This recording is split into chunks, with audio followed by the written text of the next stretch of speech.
Lagi-lagi kita lihat di berita dunia kembali panas karena satu nama, yaitu Donald Trump. Keputusan yang diambil Amerika kali ini bukan sekedar sanksi ekonomi atau perlawanan kata-kata aja, tapi mereka itu benar-benar bereaksi saat sekarang. Kali ini levelnya jauh lebih serius. Amerika meluncurkan operasi militer yang melawan dan menargetkan Iran, dan serangan tersebut menewaskan pemimpin tertinggi di negara Iran. Kalau di level geopolitik, biasanya serangannya itu sudah menargetkan pemimpin tertinggi, itu pasti eskalasinya akan lebih tinggi lagi dan akan memanjang seperti yang sedang terjadi sekarang. Apalagi khususnya di daerah konflik seperti Timur Tengah. Pertanyaannya sekarang itu bukan siapa yang benar atau siapa yang salah, tapi kenapa sih Amerika sampai meluncurkan strategi militer sebesar ini? Apa motif sebenarnya di balik keputusan tersebut? Apalagi ketika pas kampanye, Trump itu mau menyopot semua aksi perang yang memang dilakukan oleh Joe Biden. Apakah ini benar-benar soal keamanan global dan ancaman nuklir, atau memang ada kepentingan ekonomi dan geopolitis dari satu negara dan satu pemimpin itu?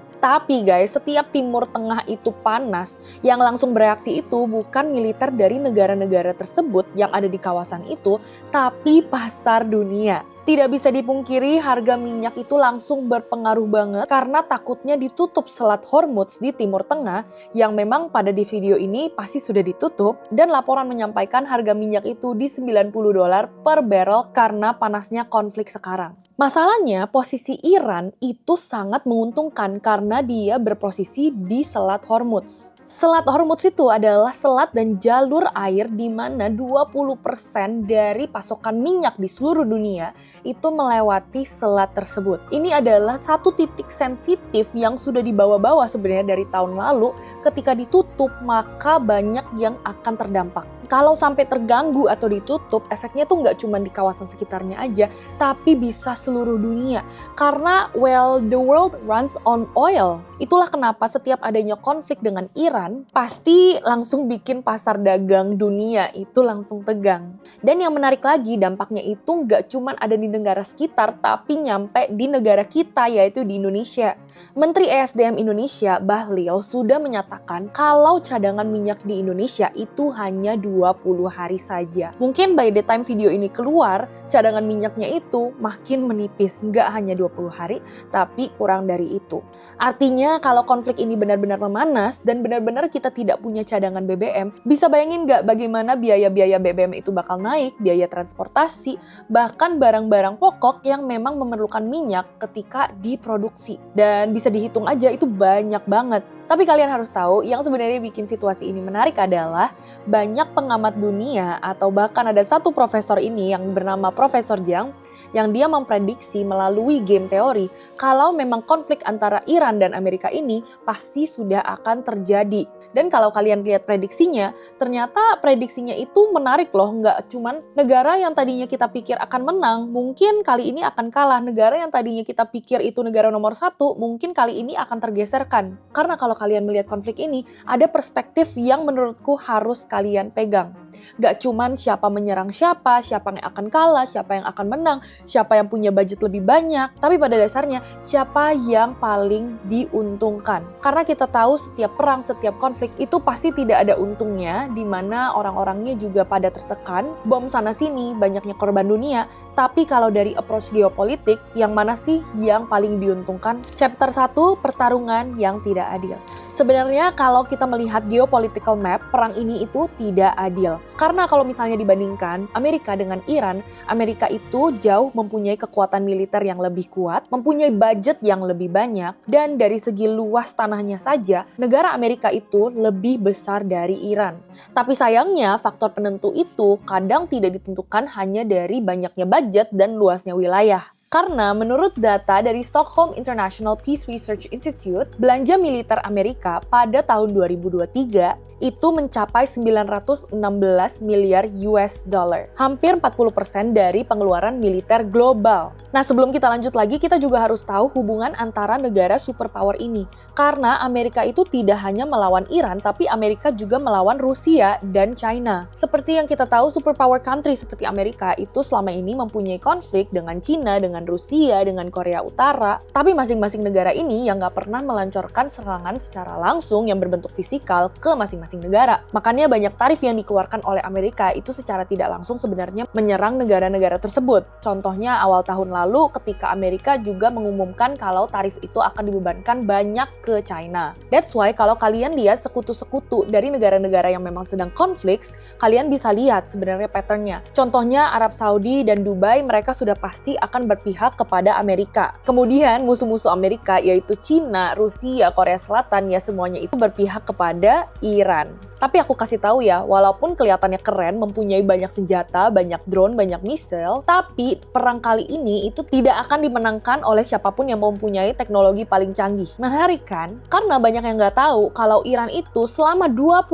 tahun terakhir mereka sudah menyiapkan strategi jika memang perang di antara Iran dan Amerika ini benar-benar terjadi. Nama strateginya adalah asymmetric warfare. Ini adalah strategi perang yang dimana negara kecil ini tidak akan mencoba untuk melawan secara langsung atau head-on, tapi akan mencari strategi untuk melumpuhkan dari titik-titik lemah Amerika atau lawannya. Nah, dengan approach ini, Iran itu tidak harus bertarung secara langsung ke Amerika. Cukup bikin Amerika kewalahan aja dengan biaya perang contohnya, dan semakin banyak Amerika membalas, semakin tipis biaya atau budget perang mereka. Nah, sekarang kita lihat siapa yang paling diuntungkan. Kalau kita lihat dari perspektif ekonomi global, seringnya negara yang paling diuntungkan dari konflik-konflik seperti ini adalah Amerika Serikat. Bukan karena perang itu menguntungkan secara moral, tetapi karena struktur sistem finansial di dunia ini sepenuhnya masih dipegang oleh US dollar. Setiap terjadinya krisis geopolitik besar seperti ini, biasanya terjadi flight to safety yang diterapkan oleh investor-investor, di mana mereka mengeluarkan aset dari investasi mereka yang tadinya high risk ke investasi yang lebih low risk tapi lebih tahan inflasi. Dan memang US dollar menjadi salah satu currency yang tahan terhadap inflasi kalau dibandingkan dengan currency kita ya, contohnya rupiah. Karena tidak bisa dipungkiri dalam sistem keuangan global pun sekarang US dollar dan obligasi pemerintah Amerika itu masih dianggap aset yang aman. Nah, akibatnya dari sistem seperti ini ketika adanya konflik, maka demand untuk USD itu pasti akan meningkat dan terjadi penguatan di mata uang Amerika. Bahkan menurut data dari Federal Reserve di US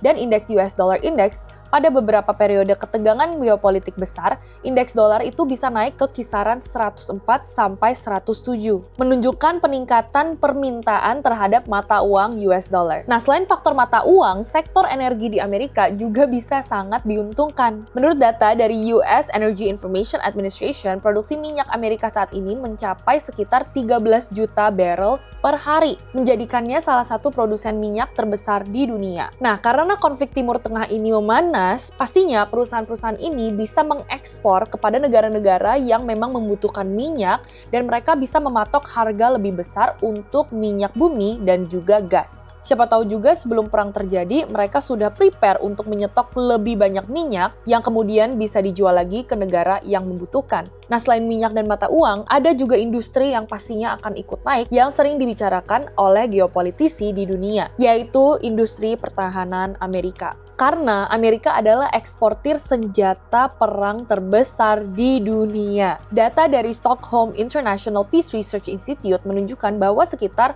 40% ekspor senjata pertahanan global itu datang dari Amerika. Nah, ketika konflik meningkat seperti ini, maka banyak negara, apalagi negara sekutu dan negara yang non-sekutu, pasti mereka harus memikirkan bagaimana mereka menguatkan sistem pertahanan mereka. Alhasil mereka harus mengimpor senjata-senjata dari perusahaan Amerika. Dalam jangka panjangnya, kondisi ini bisa memperkuat strategi militer, tapi nggak cuman itu, mereka juga bisa memperkuat strategi ekonomi untuk Amerika tetap di posisi nomor 1 di dunia. Kayak contohnya, Amerika itu selalu mengancam mereka akan menguasai Denmark, tapi lucunya Denmark malah membeli senjata dari Amerika. Ini kan kayak komedi, muter-muter aja ya. Nah, tapi ada satu negara lain yang bukan Amerika dan juga bukan Iran yang pastinya akan diuntungkan dari konflik ini, yaitu China.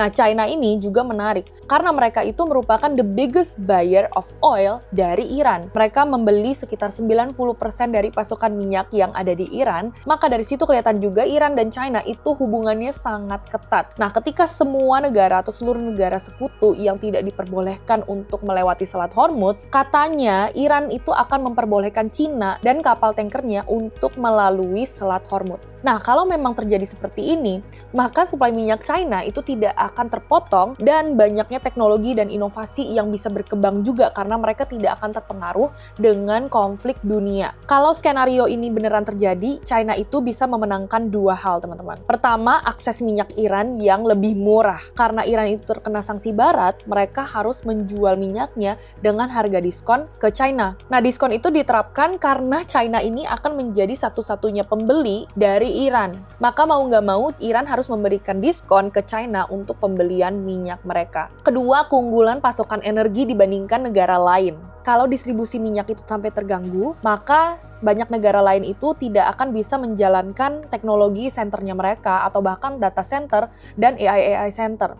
Bisa bayangin aja kalau misalnya Cina tidak akan terbatas oleh pasokan minyak dan pasokan energi, maka setiap teknologi yang dibutuhkan untuk menjalankan teknologi dan juga negaranya atau bahkan AI centers di dalam China itu tidak akan terpotong atau terpengaruh. Dan kalau misalnya melihat dunia ini juga lagi di dalam AI race, kita bisa tahu dong siapa yang ujung-ujungnya pasti akan menang kalau pasokan energinya itu tidak terputus. Tapi sebelum aku lanjut ke part berikutnya, aku mau say thank you dulu ke MyTrade for supporting this video. Karena sekarang itu banyak banget platform trading, tapi susah cari yang resmi seperti MyTrade. Mereka sudah ada dari tahun 2011 dan sudah mempunyai lisensi yang transparan. Dan di MyTrade, kalian itu bisa akses 900 lebih pasar global. Mulai dari Forex, saham US, sampai emas. Dan keunggulannya mereka itu ada banyak, tapi menurut aku ada top 3 yang kalian harus tahu. Pertama itu kalian bisa hemat biaya, karena komisinya itu 0 dan spreadnya rendah. Benar-benar efisien buat kita yang rajin trading. Kedua, fitur Pro-nya itu juga gratis dan secara cuma-cuma diberikan untuk user, karena user bisa pakai indikator profesional seperti TradingView untuk membantu kalian melakukan trading strategi. Dan yang terakhir, gampang depositnya juga. Kalian tuh bisa pakai international payment bahkan, seperti Apple Pay, Visa, dan juga Mastercard, tanpa ribet konversi kurs lagi. Buat yang mau belajar invest, langsung klik aja di description box untuk link yang udah aku cantumin, dan kamu bisa langsung nyoba akun demo. Ingat, ini juga bukan ajakan investasi dan trading secara langsung, tetap do your own research ya. Last chapter.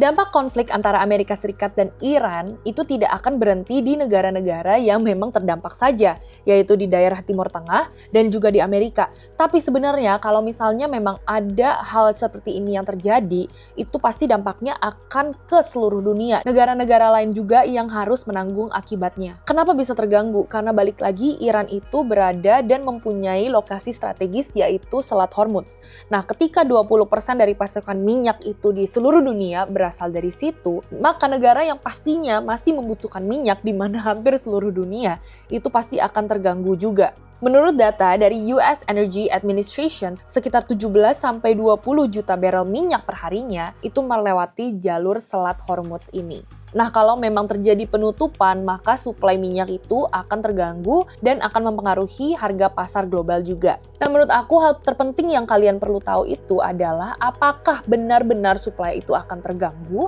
atau hanya reaksi pasar saja.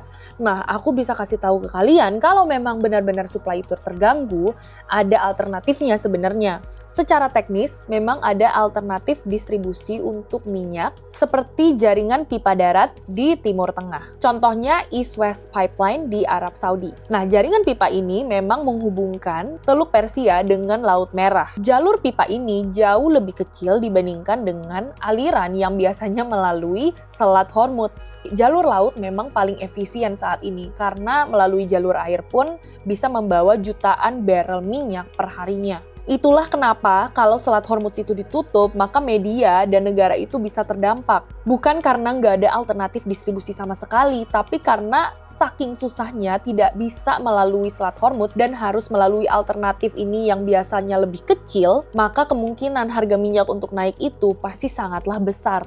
Bagi negara kita sendiri di Indonesia, ini sangat besar dampaknya. Karena energi nasional kita itu masih berdampak sangat banyak terhadap minyak, dan kalau sampai harga minyak global itu naik, opsi pemerintah itu hanyalah dua. Mereka harus memilih untuk menaikkan harga BBM atau meningkatkan subsidi energi untuk orang-orang yang ada di Indonesia supaya tidak terjadi chaos. Ini sih benar-benar dilema ya, karena kalau misalnya memang harga BBM itu ditingkatkan, maka daya beli masyarakat itu pasti akan jauh mengurang. Nah, kalau memang terjadinya subsidi oleh pemerintah, maka anggaran kita pasti akan membengkak lagi. Nah, setelah tahu semua hal-hal di atas yang sudah aku jelaskan, sebenarnya kita tidak tahu kemana perang ini akan berakhir. Apakah ketegangan Amerika dan Iran ini akan menjadi konflik yang lebih besar dan lebih panjang, atau justru malah mereda dan melalui diplomasi, semuanya akan baik-baik saja? Karena dalam dunia yang saling terhubung seperti sekarang dengan cepatnya informasi, ketika ada dua negara yang konflik, maka dampaknya itu bukan hanya di negara sekitarnya, tapi di seluruh dunia. Mulai dari harga energi, supply demand energi, sampai reaksi di pasar ke aset instrumen lainnya. Tapi satu hal yang cukup clear, kalau misalnya kalian lihat, memang dua negara ini mempunyai kepentingan di balik perang atau konflik yang sedang terjadi. Amerika itu mau mempertahankan influence-nya di Timur Tengah, sementara Iran ini ada di bawah banyak tekanan karena pemimpinnya itu baru saja diserang dan mereka harus ngejaga harga diri nasionalnya. Jadi walaupun dunia ini sangat khawatir untuk eskalasi besar, yang kita bisa lihat adalah dua negara ini yang mempunyai kepentingan pribadi itu sedang tarik ulur. Nah, menurut kalian semua gimana? Perang ini bakal berakhir seperti apa sih?